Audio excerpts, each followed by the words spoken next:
Hey, Ho Kids, I'm excited to be here with you today. I'm Jordan, and I'm thankful for Pastor Nathan allowing me to come speak and share a message with y'all today. And last week, I saw that y'all talked about being brave and how God makes you brave, and you talked about how God chose David to be the next king of Israel, and it wasn't because he was the biggest or the strongest or the best. It was because of David's heart, because that's what God cares about the most. And I thought that's pretty cool going into today's lesson, because we're going to be talking about one of my favorite stories of all time, and maybe yours too. Go ahead and raise your hand for me if you've heard the story of David and Goliath. I know you're at home probably watching this online, but still, go ahead and raise your hand. I'm going to have you moving around today. We're going to have some fun with it, because I need your help to tell this story of David versus Goliath. And as we dig into it, last week we learned God said that God knows us. He knows who we are. And this week we're going to learn how God takes the gifts that He's given us and uses us to beat Goliaths in our lives. So as we dig into it, I hope y'all are ready, because like I said, we're going to get moving around. We're going to get after it today. As we dig into it, if you want to read this together as a family, I recommend it. This is one of the best stories there is. It's 1 Samuel 17, 3 through 50. And that was 1 Samuel 17, 3 through 50. So y'all read that together as a family. Read it by yourself. Whichever way works for you, I highly recommend it. And to start off the story, Israel army is on one side, and the Philistine army is on the other side. And they're facing off in the middle of this valley, getting ready to fight.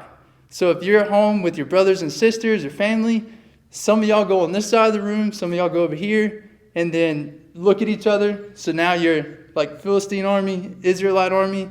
You're ready. You're getting ready for battle. You're in the story. You're here with us. And then what happens next? Goliath steps out. This huge, like giant of a man. This big old warrior. He's got this huge like armor, this big old sword and weapons. Like scary as all get out. I mean, if I was an Israelite soldier, I would be just shaking in my boots, like scared to death. This guy's huge. Imagine the biggest person you've ever seen times 2. Like up here, even taller. So big. But then when Goliath steps out, he makes a challenge to the Israelite army. And he says, send out your best soldier and tell him to face me one-on-one. And whoever wins that battle wins the whole battle between both armies. So a one-on-one matchup, Goliath's like, come on, bring it. And he's out there talking trash. He's flexing on them, and he's ready for it. And the Israelites are standing there just like shaking, just scared to death, thinking there's no way we can fight this guy. He's way too big for us. He's bigger than we could ever handle on our own. He'll definitely beat us. So they're scared. They're running. They don't want any part of Goliath. Goliath does this for 40 days in a row. He walks out on the battlefield and says, come on, come get some. Like, I'm here ready to fight. And the Israelites keep running. So later on in the story, David shows up. David shows up on the scene. Remember the little shepherd boy that God chose to be the next king of Israel? David shows up. His dad wanted him to go deliver bread and cheese to his brothers who were in the Israelite army. And when I saw bread and cheese, I was like, man, David's being like a pizza delivery boy right now. And I got to thinking, man, it sure would be nice if David brought me some pizza. Or y'all raise your hand if you're agreeing with me. I mean, I would love some pizza right now. But David hears Goliath's challenge. When he's out there, he gets to the battlefield, and Goliath's out there talking that same talk that he's been doing, talking trash.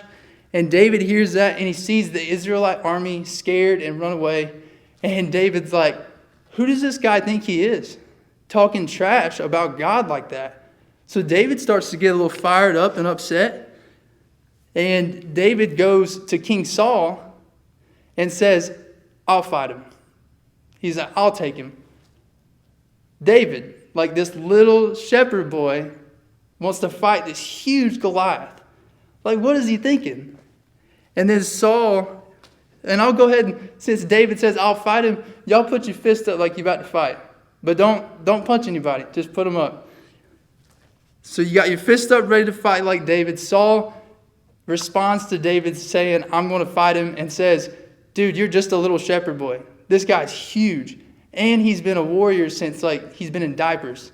So you don't stand a chance, man. What are you thinking, David? And then I just want to ask you guys, have you ever had anybody tell you that you're too small to do something? That you're too young to do something? That you don't have what it takes to do something? I know I have. And that's what David's hearing here from Saul. But let's see what David does about it. Let's see what David does next. So he responds to Saul and says, look, this isn't the first opponent that I've faced. It's been bigger than me or more dangerous. When I was a shepherd, I was out there and a lion came up and a bear came up. Different times. And God delivered me from the lion and the bear. So he beat a lion and a bear. David, the little shepherd boy. So he's like, if God delivered me with them, then for sure God's going to do the same with this giant. So David's confident. He's ready to go out there and slay this giant. And Saul's finally like, okay, fine. Go ahead. But first, let me give you my armor.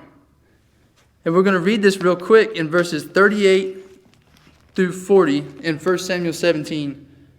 Then Saul clothed David with his armor. He put a helmet of bronze on his head and clothed him with a coat of mail. And David strapped his sword over his armor, and he tried in vain to go, for he had not tested them. Then David said to Saul, I cannot go with these, for I have not tested them. So David put them off. Then he took his staff in his hand and chose 5 smooth stones from the brook and put them in his shepherd's pouch. His sling was in his hand, and he approached the Philistine. So Saul's like, David, at least try my armor on. Go out there with something. So I need y'all to put Saul's armor on you. Okay? Shake around a little bit. You feel that? I know it's too big. Because, we're like David, too small. And Saul's like an adult man. So his armor's definitely too big. And David's like, I can't wear this. I'll never be able to fight Goliath in this. This isn't mine.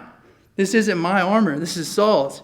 And this is the big point we need to see today, guys, that you don't have to have someone else's armor. You don't have to be like someone else. You don't have to have the things that someone else has. That God has placed gifts inside each and every one of you that are plenty good enough to be used by Him to beat Goliath. So all of us have gifts that God's given us. And that's all we need to fight any Goliath that comes in our way. So what does David do next? He's like, all right, Saul, I don't need your armor. I got what God's given me, which is a sling and 5 stones.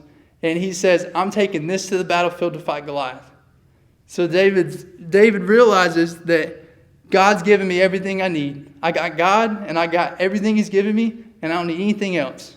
So he's good to go. So he steps out on the battlefield, and he's getting ready to fight Goliath. Remember, little David fighting big old Goliath. What's going to happen now? I'm shaking and sweating a little bit just thinking about it. So Goliath starts talking trash and was like, are you serious right now? You're sending this little boy to fight me? There's no way he wins. And David responds to Goliath, you have all these weapons, this sword and all this stuff. That's cool, whatever. But I got God and I got everything He's given me. So David puts his chest out a little bit, getting confident. And he's like, I know what's going to happen.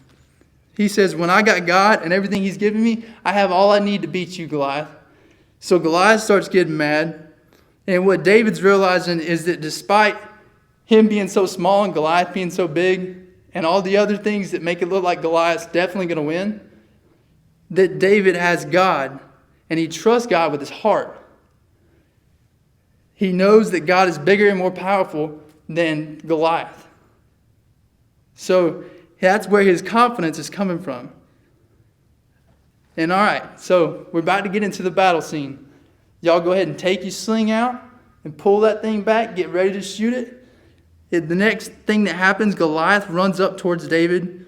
David grabs the stone out of his pouch. He puts it in the sling and he shoots it. And it's going through the air, just like this. Everybody's looking. They're getting still, just waiting to see what happens. Hits Goliath right in the forehead. And then, boom, down goes Goliath. Down goes the giant. David, little shepherd boy, ended up beating this huge warrior giant named Goliath. Amazing. How in the world could David do something like that?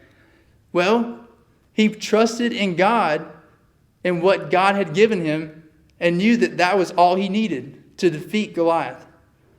And that's the same for us. That whatever giant obstacle comes up in our way, that we can trust God and all he's given us and know that that's more than enough. That's all we need. That we can get through any giant obstacle that comes in our path.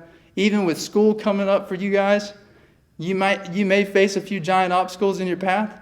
But hey, when that happens, trust God and who he is, that he knows you, that he's given you gifts and plenty to get through it, and that's all you need to get past any giant in your way. All right, guys. I hope y'all have a great day. See ya.